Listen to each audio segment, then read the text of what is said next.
Ladies and gentlemen, hello and welcome back to the VinDawg Pod, episode 5. And ladies and gentlemen, I hope you are as excited as I am because it's week 0 time. It is week 0 time, which means college football starts tomorrow. And I can't believe it. I cannot believe this much time has passed. I still remember like yesterday, sitting at Earl's on the Ave watching the Alamo Bowl, thinking to myself, is this really going to be the last UW football game I get to watch for another year? For another 8 months? 9 months? Well, guess what, guys? 9 months has passed just like that, and we are right around the corner from week 0. Of course, UW doesn't play tomorrow, but they're playing in a week, so everything good. Let me do a rundown of today's podcast for you guys. Obviously, we know we're going to talk about week 0. But UW sports updates, we'll talk about some things that happened on the UW athletics side of things. We're going to talk about the upcoming schedule for UW athletics. We're going to go ahead and talk about, the Seahawks and the Mariners, kind of some success they've had, shout out Seattle sports.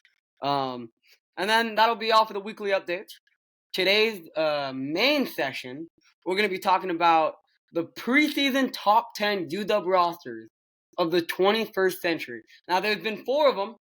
2002, 2017, 2018, and now 2023. So we're going to do a rundown of all 3 of those past teams, and we're going to talk about what that means for the University of Washington football program in 2023.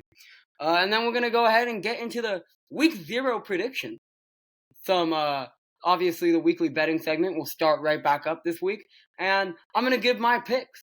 I'm going to give my 5 picks that I really like. I'm going to talk about week 0 a little bit. And we're going to keep track of it.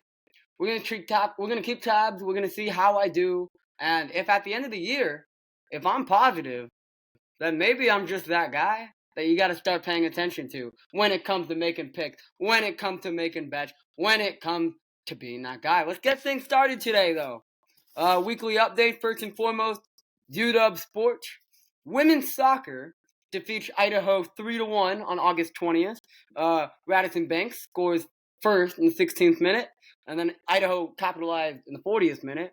But we got second half goals from Jaden Holden-Reed and Chloe Seelhorst to secure the victory.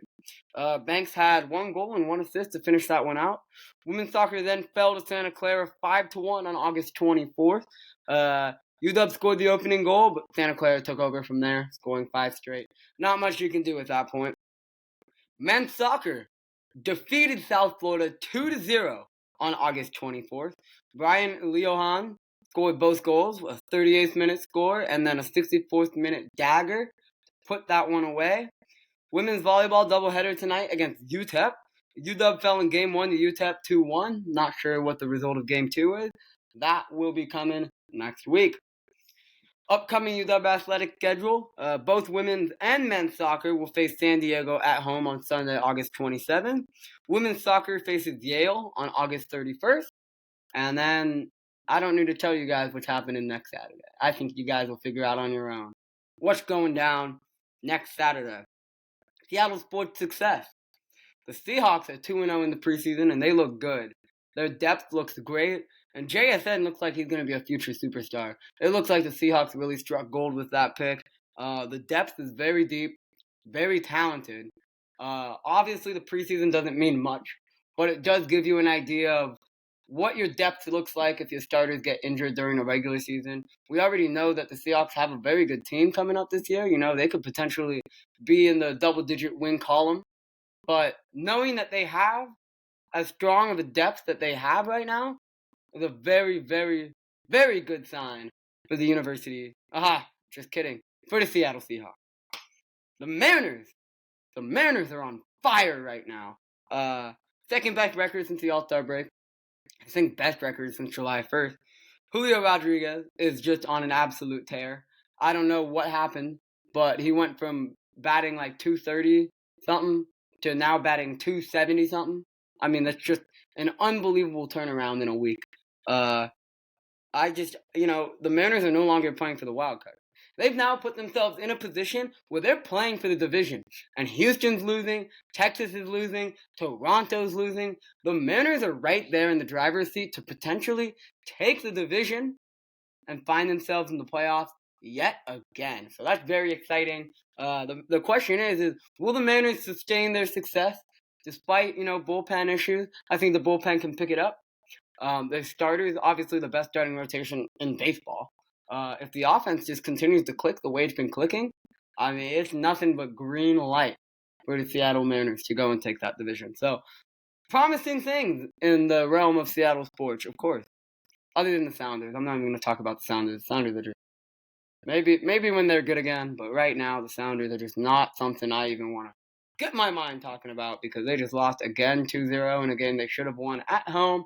Very disappointing, as it's been all season. Whatever. Cameron Davis got injured and he is out for the year. This is a very, very, very tough blow for the University of Washington and for, the football program altogether. It's a next man up mentality, of course, especially when you have a guy like Dylan Johnson, transfer out of Mississippi State. Now, Dylan Johnson's in a very unique position here because he's going from a very pass-heavy offense to the best passing offense in the nation. So I think Dylan Johnson has a massive opportunity to step right in and be a superstar in this offense. I mean, think about it. Think about that catching threat in the backfield that he now provides. He's just an easy dump off for Michael Penix whenever he needs it. You practically have a receiver in the backfield. That's a perfect combination with Michael Penix Jr. But as far as that next man up mentality goes, you still have, on top of Dylan Johnson, Richard Newton and Will Nixon. These are two guys that are going to have to step up big time, if they want to see the results. And it's promising. It is promising for the University of Washington. So I think this year, and we'll talk about it, it's as boom or bust as it gets. And Cam Davis getting injured, as much as it hurts, is not one of those crucial players that you cannot afford to get injured. Because it's a next man up mentality. There are only about 5 guys that you can not afford to get hurt. And we'll get into that. And we'll get into that right now. Because right now, ladies and gentlemen, it's time for the main segment of today's podcast. Preseason top 10 UW football rosters in the 21st century. We're going to talk about the 2002, 2017, and 2018 UW rosters, how they were preseason top 10 ranked, how they finished. In last week's podcast, I accidentally mentioned that 2004 was the last time they were top 10. That was wrong. They were not very good in 2004. 2002, they were a top 10 team. So keep that in mind. I meant 2002, not 2004, but whatever. Let's get into it.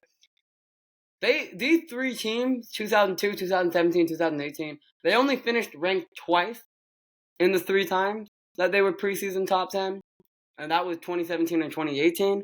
And they all finished worse than their preseason projection, which is not exciting, if you will. It's not exciting, but when we get into this segment, you're going to understand why, in a way, it's almost like they're just due to break it. Right? I think UW is due to break this little cold streak of being ranked top 10 and then under-deliver. Because we'll get into it. There's a different factor that UW Athletics has going into this season that they haven't had in the past. And we'll get into that. So the big question is, can the Huskies finish better in 2023 than they did the last 3 times that they were ranked in the top 10? Let's get right into it. The 2002 Washington Huskies football program. Now, they finished the 2001 season 8-4, 19th in the final AP poll, and they started 2002 ranked 9th in the preseason AP poll. They had Cody Pickett at quarterback, good quarterback, but they had Reggie Williams at wide receiver. And now keep in mind, Reggie Williams has had an unbelievable year this year, and I'm sure he was just as highly scouted as they come. So this was a year for UW to explode offensively, and they knew that, and they needed that. Let's get into it.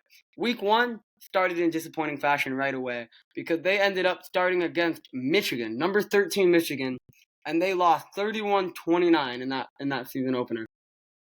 It's just tough when you have to face a top 15 team in the season opener, especially when, you got to figure out the mojo to your own team. And then to lose by 2 is even worse. changes the whole dynamic the rest of the season. It's almost like why I continue to say that week 1 against Boise State is just that much more important, because when you lose week 1, it just changes the entire season. Especially when you're a playoff optimistic team, you cannot afford to lose week 1. So they started that week 1, 31-29 loss, number 13 Michigan. They ended up winning three straight in September. They went undefeated in September. They beat San Jose State, Wyoming, and Idaho. Won 3 straight. They're at a 3-1 record. They ended up losing the Cows 34-27 to start Pac-10 play, and then they fell all the way down to number 22 in the AP ranking. They won 32-28 to Arizona the following week, so now they're looking at a respectable 4-2. 3 straight losses after that. Number 19 USC, number 23 Arizona State, and UCLA. 3 straight losses. They fall to 4-5. 4-5. They're unranked, of course. I mean, I don't think you've ever seen a 4-5 team ranked, unless you were talking about the greatest 4-5 team of all time. I don't know what that could possibly be, but anyway, 4-5. They finish conference play strong because they pick up a big win against Oregon State, a massive 42-14 win in Eugene against number 23 Oregon, and then a huge Apple Cup victory against number 3. That's right, number 3 Washington State. And we still continue to play spoiler because we're not going to let little brother beat us. Not like that. Not unless we have an interim head coach or bum head coach, if that's how you want to look at it. 29-26 on the road against Washington State. Massive win. Now you're thinking, oh, that's a perfect way to end the season. We got a bowl game now. How are we going to do in the bowl game? We lost the Sun Bowl against Purdue 34-24 to finish the season. What I don't understand is, how do you beat the number 3 team in the nation and then follow that up with a 10-point loss to Purdue? Come on, guys. I know we can do better than that. UW. Turnovers led to their demise on offense, and when that happens, nothing ever goes your way. So if there's anything to learn from the 2002 season, no matter how good your team might be, no matter how much of a star wide receiver you might have, Romo Dunze, Reggie Williams, if you turn the ball over, if you lose unranked games, if you can't win off the gate, you're going to have a disappointing season. And that's what happened to UW in 2002. Let's get into our second top 10 ranked preseason team, the 2017 Washington Husky football program. They finished 2016, as I'm sure you guys all remember it. It was our last time being in the college football playoff. They finished 2016 12-2, 4th in the final AP poll. They lost to Alabama in the college football playoff. They scored first drive of the game. Everyone was going insane. In everybody's head, you're like, UW's going to pull it off. UW is going to pull off this upset against number 1 Alabama. No, they didn't, but that's okay, because what are you going to do against Alabama? What are you going to do? You can't do much. So, finished 12-2 that last year, 4th in the AP poll. They started 2017 ranked 8th. I mean, and let's just talk about this roster they had. They had Jake Browning. They had Myles Gaskin. They had Savon Ahmed. They had Dante Pettis. They had Hunter Bryant. They had Will Dissly. They had Vita Vea, Byron Murphy, Elijah Molden, Taylor Rapp. That's 10 dudes right there that all went to the NFL, who all started in the NFL. Well, I guess you could make the argument that Ahmed and Myles Gaskin swapped roles, and that Jake Browning didn't really start, and that Dante Pettis was more of a rotation guy, and Hunter Brown, whatever. That's 10 NFL players out of one team. That's really impressive. So this is a loaded team you got right here. They started 6-0, and they had multi-score wins against all 6 teams. As sky high as you could possibly feel. A multi-score win against Rutgers, Montana, of course Montana, right? Fresno State, Colorado, Oregon State, and Cal. 6-0. And then, of course, they go to the desert. And just like what happened in 2022, happened in 2017. And the UW loses to Arizona State in the desert. 13-6. Just a brutal loss. You're beating every team by double scores, multiple scores.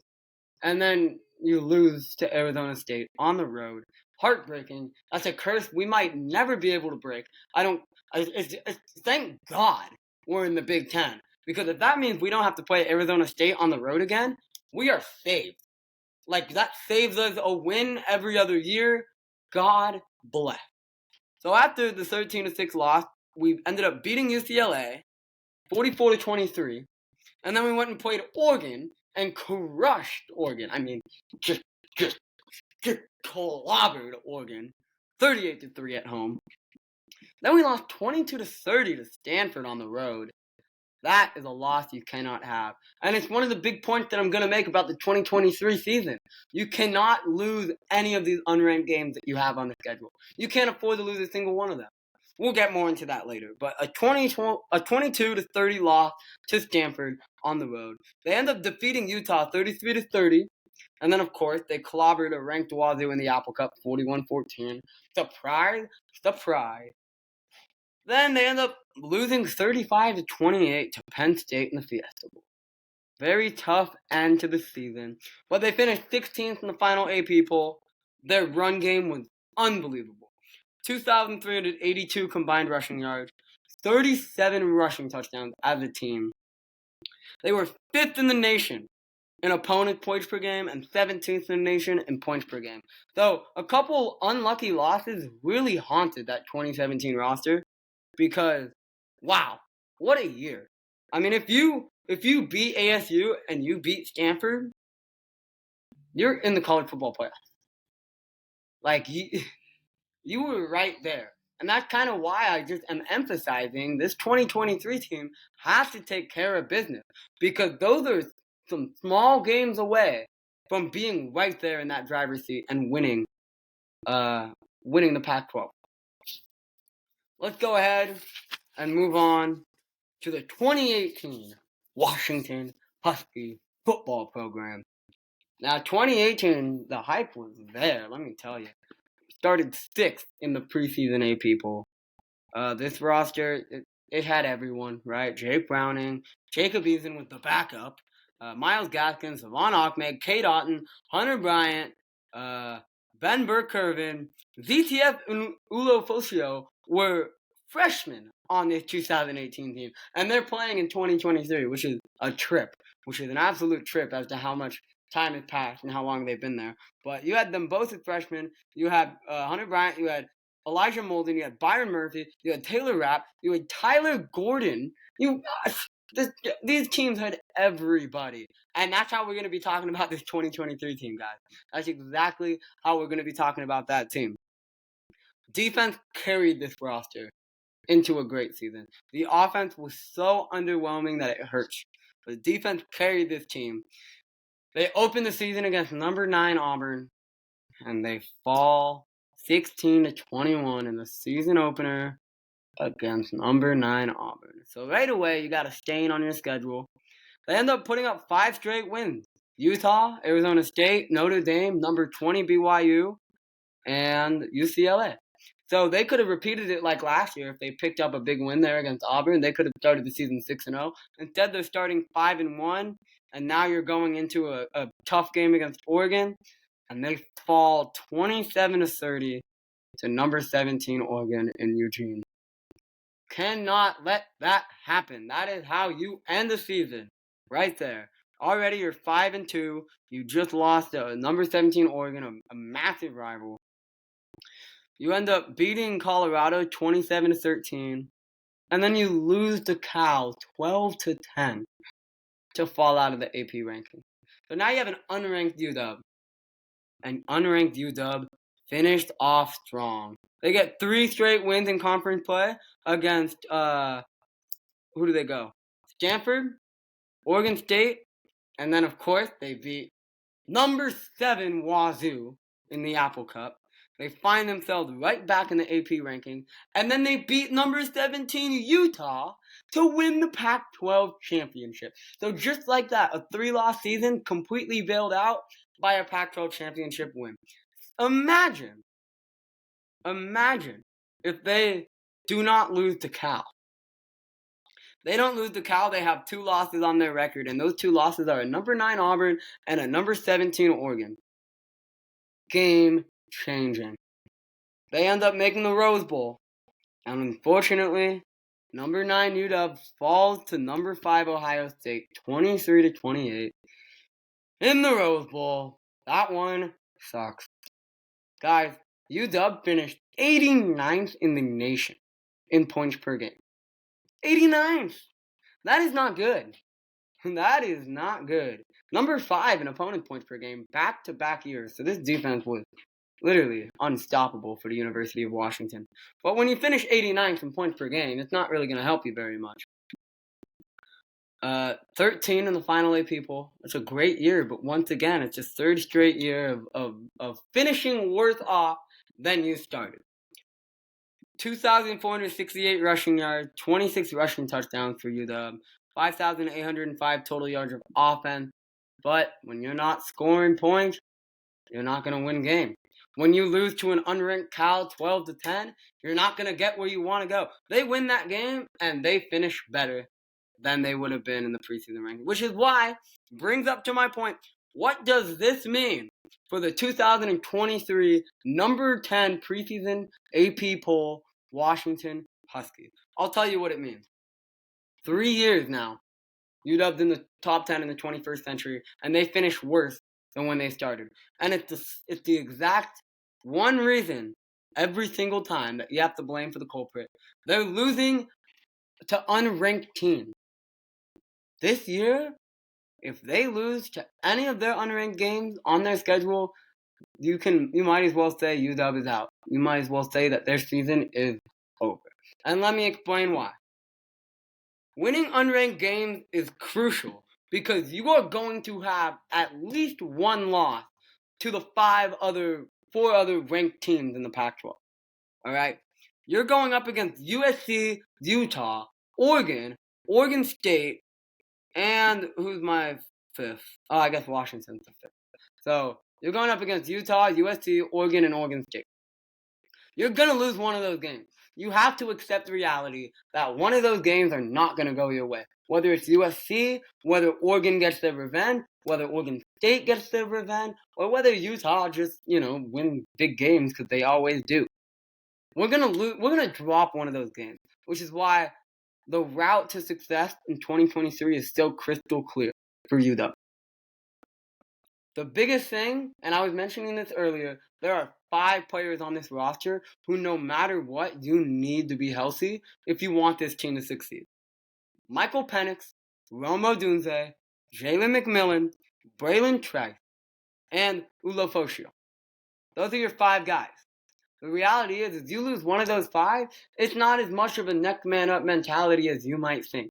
Because those guys are such massive, all first team type players that if you don't have them, it changes everything about how that offense or how that defense runs. You need Braylon Trice. You need Penix. You need Odunze. You need these guys. Their health is the biggest factor in UW's success. Everybody else, not to say that they're replaceable, because they're not. You can't just simply consider anybody on this roster replaceable. But it's always a next man up mentality. The next man can give you something that the man before you couldn't. That is not the case for those 5 players. So you need those 5 guys to stay healthy, and UW can have their success. Winning week 1 against Boise State determines the entire table. It determines everything for their season. You win week 1, you have the confidence, you can go and win your next 4 games, unranked games, and now you have a week 6 matchup. If you go 5-0, you have a week 6 matchup against a ranked Oregon at home. You take advantage of that home field at Husky Stadium, the greatest setting in college football, and you beat Oregon, and you're now 6-0, and all that you have in your head is going 2 of 3 against the next 3 ranked teams. You have to go 2 of 3 against USC, Utah, or Oregon State. If you go 2 of 3 against those teams, you are in the Pac-12 championship. If you can win the Pac-12 championship with 1 loss on your record, you are in the college football playoff. That is the route. That is the route for UW football to make it. And they have what it takes. The difference with this team and other teams is they have a star-studded offense. This team isn't going to go 89th in the nation in points per game. It's not going to go 5th in opponent points per game. But that's not going to matter if they're outscoring everybody. If you're outscoring everybody, it doesn't matter how bad your defense plays. And their defense is going to take a step up from last year. And last year they went 11-2. This team is ready to succeed. And I think the biggest factor of them all, is the UW Athletics marketing. I don't know who our new AD is now that Jen Cohen has left for USC. Good for her. I think that's a great move for her. And I think it's a great move for UW Athletics. I think it's a win-win. I think that we can now bring in someone that's going to bring more to the UW program than Cohen was bringing in. But also Cohen did so much for us. She also did re-sign Mike Hopkins. So, we can argue what she's done for us. But she brought in DeBoer. Now she gets to go chase the bag at USC. Congratulations to Jen Cohen. You deserve it. But I think we can bring someone else in better for UW. So I think that works out. Whoever we bring in needs to make the Michael Penix Jr. Heisman candidacy a priority. A priority. Why do I see photos of Bo Nix on the side of massive buildings? Where's my Michael Penix Jr. billboard? Where's my Michael Penix Jr. sign on the side of a building? Adidas? Come on, help us out. We need to hype this guy up, because the reality is, you hype this guy up, you make people watch what this guy is capable of, you put him in the Heisman running. This is a man that steps up to the pressure. Give him the pressure of, you are now the best quarterback in the game, go prove it. And he's going to go prove it. He can win the Heisman. Michael Penix Jr. can win the Heisman, but UW Athletics has to market this man like the Heisman candidate that he is. It's a joke that he wasn't one of the Heisman candidates last year. He was. He didn't go to the ceremony. How the heck was he not at the ceremony? He led the nation in passing. He had some of the best type spiral window passes you've ever seen. That touchdown against Oregon to Jalen Polk was disgusting. He had throws against Texas that were disgusting. He makes a lot of little mistakes on the goal line. If he finishes those up, if he cleans those up, he is going to win the Heisman. And if he wins the Heisman, UW is going, for the first time in the 21st century, to finish better than their AP Top 10 ranking first indicated. That's all for the UW segment. Let's go ahead and get into our betting segment for week 0 of the college football season opener. Come on. So just to let you guys know, I will be making 5 picks, maybe more. We'll see. Depends how cocky I feel. But today, 5 picks for what I think is going to happen on college football Saturday. Or whatever day, I guess, It's up to me. It's my podcast. I make the rules. Who cares? Today, I have 5 picks for you guys, and I'm going to track each pick, and we're going to track the total. We're going to track how I do every week, how I do in the year, and if I'm doing better than everyone, I will talk smack. I don't care. Here are my 5 predictions for this week. First, Navy versus Notre Dame. Notre Dame is a 20.5 point favorite. The over-under is set at 49. Now, here's what I think. Last time Notre Dame and Navy played, it was a high-scoring affair. I think it was 35-32. Notre Dame won. High-scoring. Notre Dame has a new star quarterback in Hartman. But let's not sleep on Navy. Navy's a gritty team. They are low-scoring. They will keep up with you. They will score with you. There's a reason why they didn't get clobbered last time they played Notre Dame. Now, that being said, Notre Dame is better than last year. But they're not 18 points better. We can say they're 17 points better, but they're not 18 points better. My pick is Navy plus 20.5 as an underdog. I expect Notre Dame's going to win, but it's like I said, Notre Dame is not 18 points better than Navy. Navy is going to keep up with them. Navy's going to keep it within 17, and Navy's going to cover that spread. Second pick of the week 0 matchup. USC versus San Jose State. USC is a 31 point favorite. The over-under is 66.5. So I looked at this game a lot, and what I understand is that obviously USC is going to score a ton of points. You have the Heisman runner-up, or the last year's Heisman winner, in Caleb Williams. You know he's going to come out firing. He's going to have at least 4 touchdowns. USC's offense is going to score at least 5 touchdowns. They're going to have at least 40 points. San Jose State likes to score points. Their defense isn't very good, but they're consistently scoring points. I mean, last year, all they did was score points. They give up a ton of points. So USC's offense might even be better than 40 points. They might even score 50 points. But I think that San Jose State is capable of scoring at least 3, if not 4 touchdowns. 3 touchdowns, a field goal, 2 field goals. Who knows? They're going to have over 24. I think that's a guarantee that they're going to have over 24. So, in my head, just in case somehow USC doesn't cover by 31, and they cover by like 28, I think that over 66.5 is a great pick. So my pick is over 66.5. I think USC's offense is going to score. I think San Jose State's defense is going to give up. But I think I can see San Jose scoring 10 in the first half and like 21 in the second half. And losing 40-something to 30-something. And all of a sudden, heck, it could be 40-something to 20-something. And it's still going to hit that over 66.5. It's a high number, but there's a reason it's so high.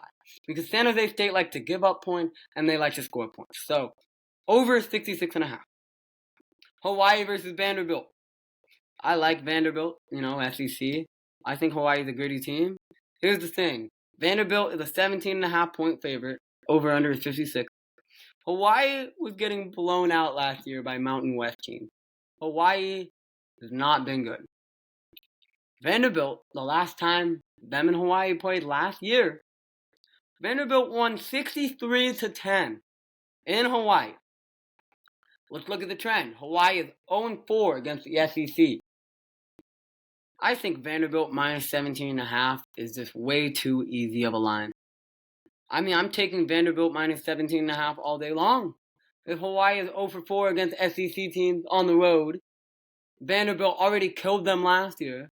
I'm sure Hawaii is going to be better this year, but they're not going to be 4 scores better. Hawaii would have to score 4 more times, and they still wouldn't cover. They'd have to score 5 times. They have to score 35 points to make it a 45-63 game, and they still lose by 18. Actually, I think I did my math wrong there. I think they lost by 20-something. Case in point, guys. Ignore my math. Case in point, Vanderbilt minus 17.5 seems too good to be true, and that's why that is my pick.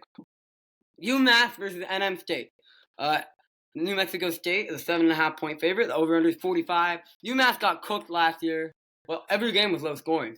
New Mexico State only gets wins against bad teams. Last year, these two teams played. New Mexico State won 23-13. It's only 36 points. Sure, maybe New Mexico State can win by 10 again and cover, but maybe they only win by 7. Either way, it's going to be a low-scoring affair. Each team's going to score twice, or 3 times, and it's going to finish under 45 points. So my pick is under 45. New Mexico State's going to win, but it's not going to be by much, and UMass barely scored, so it's going to stay low. It's going to stay in that low range. Sorry, microphone. I didn't mean to hit my microphone like that. Last pick of the day. Ohio versus San Diego State University. San Diego State is a 2.5 point favorite. The over-under is 48 points. The Ohio quarterback is very good. This Ohio is averaging well over 30 points a game with him playing.